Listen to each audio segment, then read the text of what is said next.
योगी जी के खिलाफ मुगल लड़े थे। योगी जी के ए भैया आप कौन थे? योगी जी कौन थे महाराज? उस संत है, साधु है। अच्छा, महाराजा जो महाराणा प्रताप थे वो किससे लड़े थे? वीरता से लड़े थे, बोल तो दिए वीरता से लड़े थे। और वीरता उस समय कौन था? इन्होंने कहा योगी आदित्यनाथ थे। वो वीरता थे तो महाराज कैसे बन गए? अरे महाराज क्यों हिजुल फुजुल? बाबा योगी जी जो हैं, मैं उन पे कोई टिप्पणी तो नहीं करना चाहता हूँ, लेकिन आप लोगों ने मजबूर किया है तो बोलना पड़ेगा। अरे डरते नहीं हैं हम, गोरे अंग्रेजों से नहीं डरे तो काले अंग्रेजों से खाकर नहीं डरने वाले। गौरी चला रहे थे, वो अंग्रेज तो, वो मुगल तो ही थे, मोहम्मद गौरी। मोहम्मद गौरी मुगल नहीं थे, कौन थे? अनुराग ओझा 13 तारीख को सनातनी आ रहे हैं हिंदू राष्ट्र की मांग करने जंतर मंतर पे। देखिए बना देंगे बाप बना देंगे। देखिए जिस देश को संविधान राष्ट्र बनना चाहिए उस देश को कुछ टटपुंजिया बाबा हिंदू राष्ट्र बनाने पे तुले हुए हैं। अरे ये बाबा आप बताइए, हिंदू राष्ट्र बन जाएगा तो आपका भाई, हाँ आपका भाई बीड़ी फूकना बंद कर देगा, इस बात की महाराज गारंटी ले लो। तो आजादी मिल जाएगी। आजादी? देश गुलाम है क्या? देश गुलाम है? फूकने की आजादी मिल जाएगी। फूकने की आजादी? अच्छा धीरेन्द्र, सुनिए धीरेन्द्र शास्त्री क्या कह रहा है कि हिंदू राष्ट्र बनाएंगे, आप मुझे खून दो मैं तुम्हें हिंदू राष्ट्र दूंगा। तो एक चीज बताइए, अगर हम अपना खून दे देंगे तो आप अपने भाई का बीड़ी पीना छुड़वा दो। अगर उन्होंने कहा तुम मुझे खून दो मैं तुम्हें हिंदू राष्ट्र, साथ दो। साथ कैसे देंगे भैया? साथ तो दिए हैं ना। लो जी हाथ लो, हाथ लो, हाथ लो, देखो ना हाथ में क्या है, हाथ देखना। मैं क्या कह रहा हूँ, इस देश में अगर संविधान में गजवा हिंद लिखा है तो बना दीजिए। अगर इस देश में दिक्कत क्यों है? दिक्कत क्या है? मुझे देखिए, सनातनी और सरकारी हिंदू में दोनों में फर्क है। सरकारी हिंदू जो होते हैं वो भारतीय जनता पार्टी के लिए मुंह से गोबर निकालने का काम करते हैं, और जो सनातनी हिंदू है, मैंने बोला, मैंने साधु संत को बोला आप सरकारी हिंदू तो नहीं हो। ए भैया इन्होंने साधु संतों का अपमान किया है, ऐसे पत्रकारों की 3 दवाई, जूता चप्पल और कुटाई।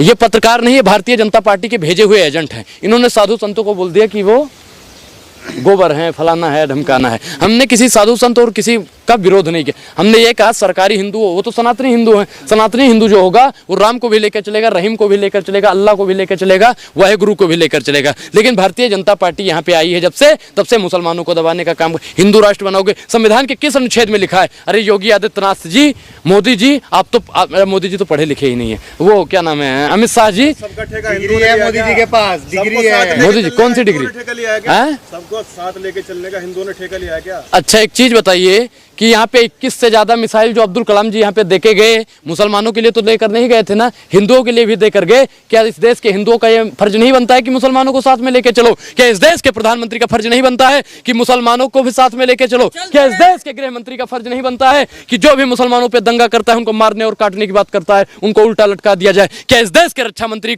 का ये फर्ज नहीं बनता है कि इस देश के मुसलमानों की रक्षा की जाए? अरे मन की बात की तो बात मत करो। ए भैया जितने लोग देख रहे हो ना, अपने मेहरारू को सब लोग साथ में रखो, नहीं तो मन की बात भी रखने के लिए ना आपको रेडियो पे आना पड़ेगा। उर्दू में आ रही है, साथ लेके चलने का ही तो बात है ये। हमने क्या कहा कि जितने भी दर्शक हमारे देख रहे हैं ना, अपने मेहरारू को साथ में लेके चलो, नहीं तो मन की बात भी रखने के लिए आप लोगों को रेडियो का सहारा लेना पड़ेगा। एक साथ नहीं चल रहे, कह तो रहे कि टोपी वाला भी जय श्री राम मिल। हमने क्या कहा, जब ऐसा ही करना था तो राम मंदिर की क्या जरूरत तुम लोगों को पड़ गई थी? शांत रहिए, शांत रहिए। इन्होंने राम, सुनिए हम चाहते हैं, हम पूरा भाईचारा चाहते हैं, हम भाईचारा। जय श्री राम बोले क्या दिक्कत है?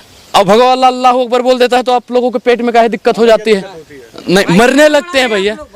बढ़ाइए जी, भाईचारा बढ़ना चाहिए ना। लेकिन भारतीय जनता पार्टी जो की सरकार जो है और उनके नफरती चिंटू जो है, आरएसएस वाले हैं, जो बजरंग दल वाले हैं, वो कभी नहीं चाहते हैं कि इस देश में अमन फैले। माननीय प्रधानमंत्री जी कहते हैं कि इस्लाम का मतलब होता है अमन, इस्लाम का मतलब होता है भाईचारा, इस्लाम का मतलब होता है प्यार। और लेकिन उनके द्वारा जो उनके तथकथित बयान दिए जाते हैं उनके एजेंटों के द्वारा, आपको याद होगा कि माननीय प्रधानमंत्री ने जैसे ही बताया कि इस्लाम का मतलब अमन होता है, वो कनमा ऐसे करने वाला वो आ जाता है, कहता है कि इस्लाम नमाज पढ़ो 5 वक्त की, कुछ भी करो। अरे भैया कहाँ पे कुरान में लिखा हुआ है ऐसी बात? यहाँ पे कई, सुनिए शांत रहिए, अरे उस लाला हरामदेव की बात मत करिए। यहाँ पे कई मुसलमान पत्रकार भाई भी खड़े हुए हैं, आप लोगों ने कुरान भी पढ़ी होगी, हदीस भी पढ़ी होगी, उसमें कहाँ किस पेज में लिखा हुआ है कि कुरान पढ़ने के बाद और हदीस पढ़ने के बाद और नमाज पढ़ने के बाद कुछ भी करो, ये आज़ादी अल्लाह दे देता है? कहीं नहीं लिखा है। अरे एक चीज बताइए कि राम भी कहता है और अल्लाह भी कहता है, वाहेगुरु भी कहता है कि कितना भी पाप कर लो, कितना भी गलत काम कर लो, अगर भगवान से माफी मांगोगे तो माफ कर देगा। वो चाहे अल्लाह हो, चाहे राम हो, चाहे वाहेगुरु हो, चाहे बाइबल,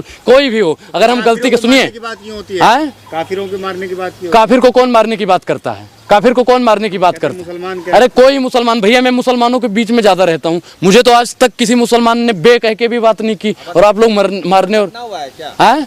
नहीं, मेरा कोई खतना नहीं हुआ, मैं सनातनी हिंदू हूँ और मैं इस्लाम को और सनातन को दोनों को साथ लेके चलता हूँ, तो खतना कराने की कोई जरूरत ही नहीं। जो भाईचारों को लेकर चलता है, मुसलमान है आप क्या?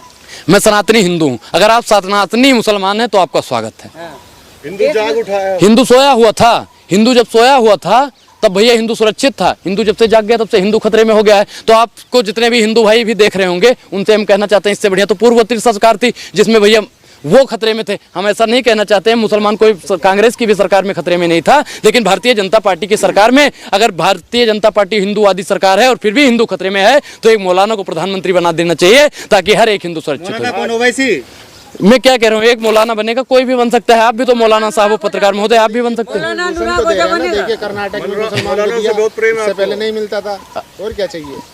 देखिए, आरक्षण की आपने बात की, आरक्षण मिलना चाहिए। आरक्षण कितना सताया जाता है मुसलमानों को वो किसी को नहीं दिखता है। आप जैसे पत्रकारों को सिर्फ और सिर्फ आरक्षण दिखता है। दलित भाइयों को कितना सताया जाता है वो नहीं दिखता। आप जैसे पत्रकारों को उनका आरक्षण दिखता है। आप सताने का काम कौन करता है? भारतीय जनता पार्टी करती है। तथाकथित मुसलमान को सताने का काम कौन करता है? आरएसएस वाले और बजरंग दल वाले करते हैं।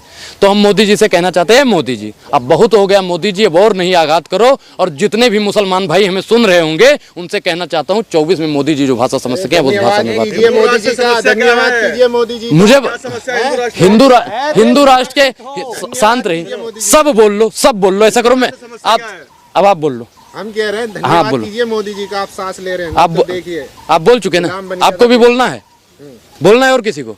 आप लोग यही करते हो। क्या आपको ये नहीं, मुझे हिंदुओं